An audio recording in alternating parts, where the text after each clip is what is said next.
Good morning. Welcome to another episode of Weekly Spark. Today, something very straightforward. I love doing this technique to make some different collage fodder. I love doing this technique on old encyclopedia text because I have an entire old encyclopedia. It involves gel medium, some stencils, and a little patience, and then water-based crayons, whether it's Caran d'Ache or King Art or something like that. I'll be using King Art because I like the color intensity of those. So let me turn the camera around and then we'll just go ahead and jump right in. My gel medium is Jerry's brand because I have a Jerry's here in town, and it is the heavy gloss. You could use the regular gloss with this too. It's really just a question of doing the stencil with your gel medium and then the patience to let that dry before you go ahead and do part 2 of the process. So I have some cool stencils that I think are from Joggles, and then this one was from my local craft store. It's a Martha Stewart brand, but you know, it had great feathers. So I have some book text, like I always do, and some watercolor paper. So let's start with feathers.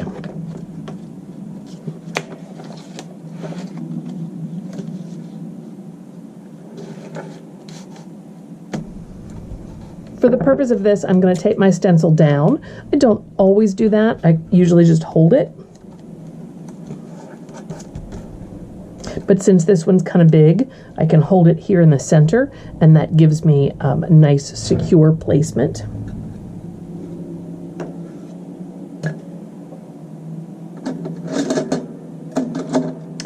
And you can do this with a brush, but today I'm going to do it with a palette knife.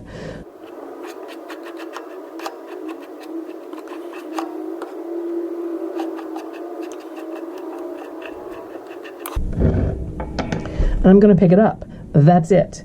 I'm going to carefully peel it back and then set this paper aside to dry. Now, it's a beautiful spring day here for me, and I have my windows in the studio open, so I'm going to make sure to set it aside somewhere where it won't blow across the room. I think that you can probably see the thickness and the sheen on that. I want to use this same big stencil. This is a very random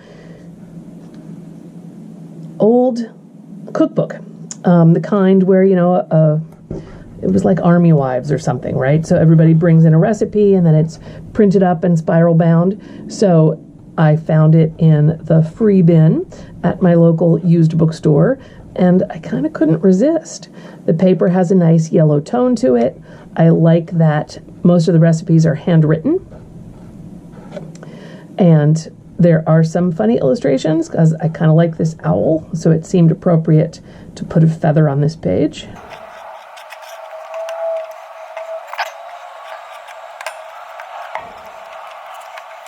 And again, I think you can see where this is. What we're doing is actually having the gel medium work like a resist, and so it will keep the paper, just the plain paper, visible.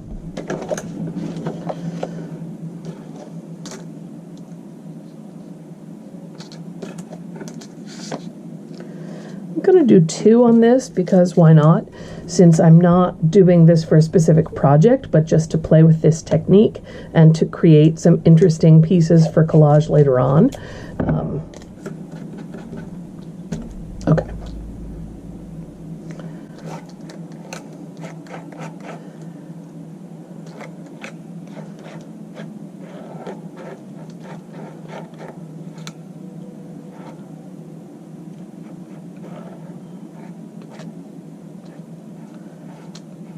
I'm not too worried about going beyond the edges of the stencil because, like I said, I can tear this or cut this and use this whenever inspiration strikes, whenever it sparks something for me.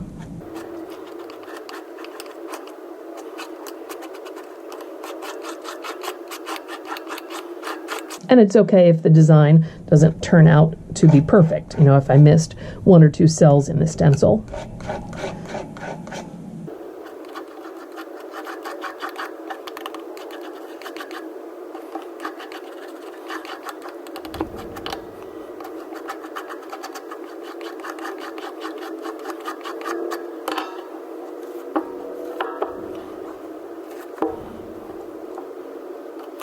This would also be great with modeling paste.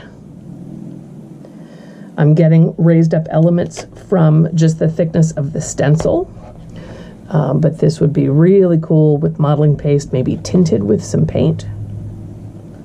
That's just satisfying as is. It's especially nice to do over the text because you get that random pattern once you do part 2 of the technique, but it's easy to see when you've stenciled your gel medium over the text because it does get a little bit cloudy.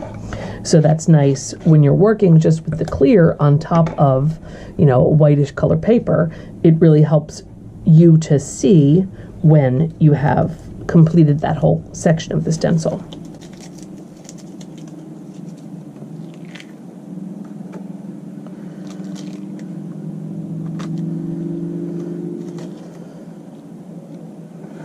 Alright, I'm going to leave this one on the cardboard because it's a bit thin. Set that aside for now.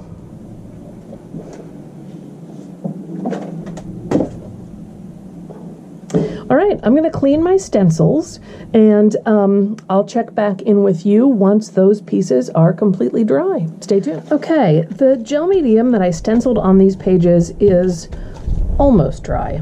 It's still a little sticky to the touch, but it should be okay for what we're about to do. I just was excited about finishing this off. And I have here these King Art brand water-soluble, basically crayons. They're called mixed media gel sticks, but they're really soft. The colors are very intense. They are water-soluble pigments, and they're kind of yummy. I have other brands that I like a lot. I have Caran d'Ache, Neocolor 2, and those are more like a drawing tool. Like those you can use more for drawing and more precise things. These just have an intensity and I mean, they're really soft and juicy. So let's start with this feather.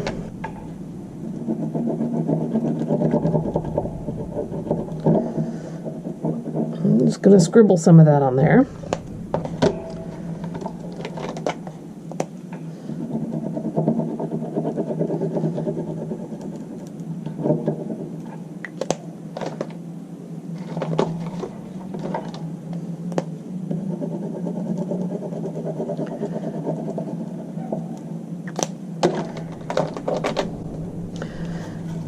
And rub it in with my finger.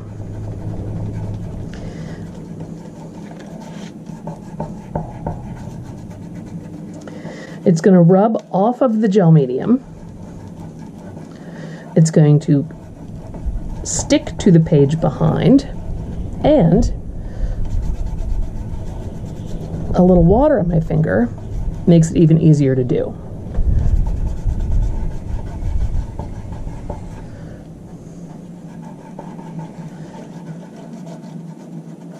There is some color on top of this feather still, and when I'm done blending this background, I can hit that with a baby wipe and just make sure to clear that off if I want, you know, a really clear read on the feather pattern.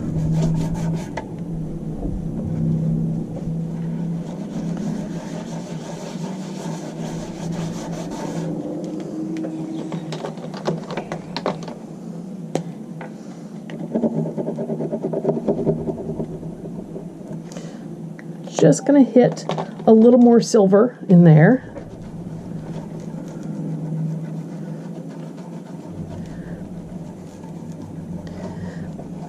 To mellow out the lavender, but also to keep it from looking quite as stripy.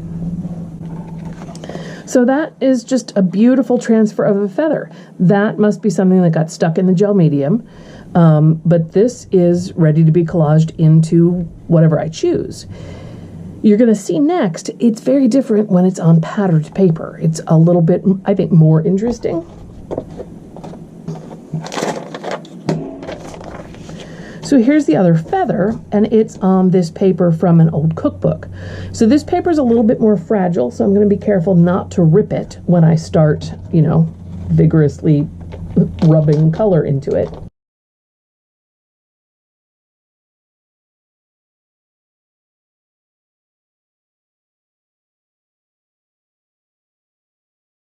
So these are so soft and creamy in their waxiness that I don't even have to use water on my finger. I can, and then I'm getting a lot more carryover of this teal into the other colors.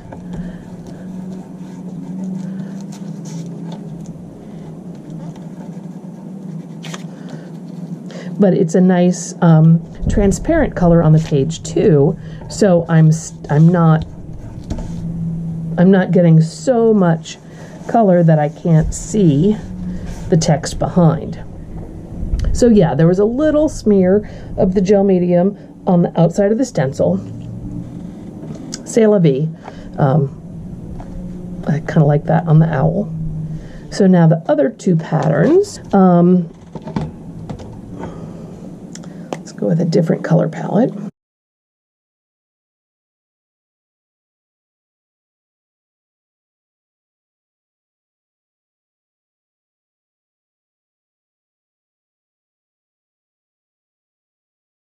So I am just wiping my finger off on my towel so that I'm not taking all that red and orange into the yellow.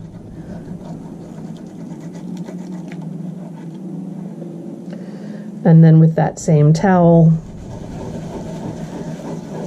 I can buff off the gel medium and show you the paper underneath. So that, I just think is cool.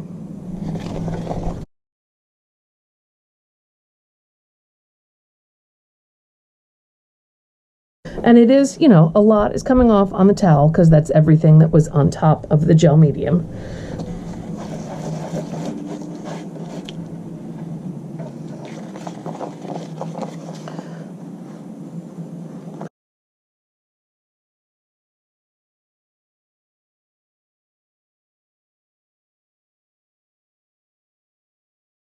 So again, this was just blending them in on their own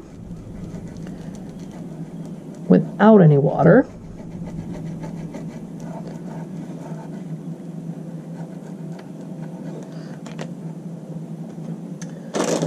Let me show you the difference, if there is a difference, cleaning them off with a baby wipe.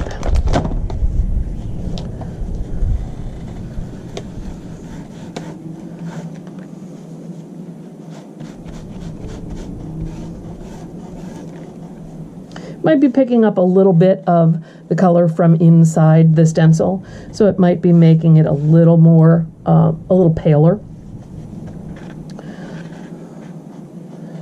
Now we'll do this one with water on my finger.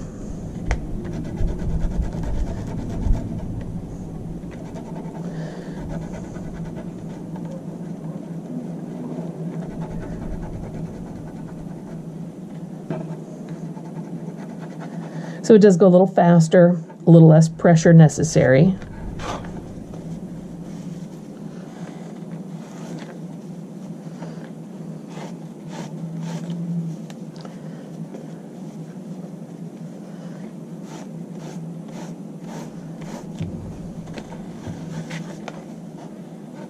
And yeah, definitely some smearing we could see on that one with the brown.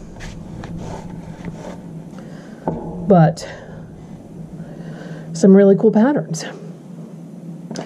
So I'm going to save these in my pile of things for weekly sparks, and perhaps we'll come back to these in a future episode and use them in one of our spark pieces. This might be my favorite because I love this kind of teal and yellow ochre combination. It would also be interesting, since these are so waxy, to see what watercolor paint would do over top of this, because you know it's not like it has to dry, it's just really waxy, and I want to, it would be fun to play with that, see how absorbent the paper is since it has that waxy coating on it. So I'll make note of those and tune in again next week, the week after. Hit the subscribe button, and we'll keep playing with some of these art journaling materials. All right, thank you, and I hope to see you next week.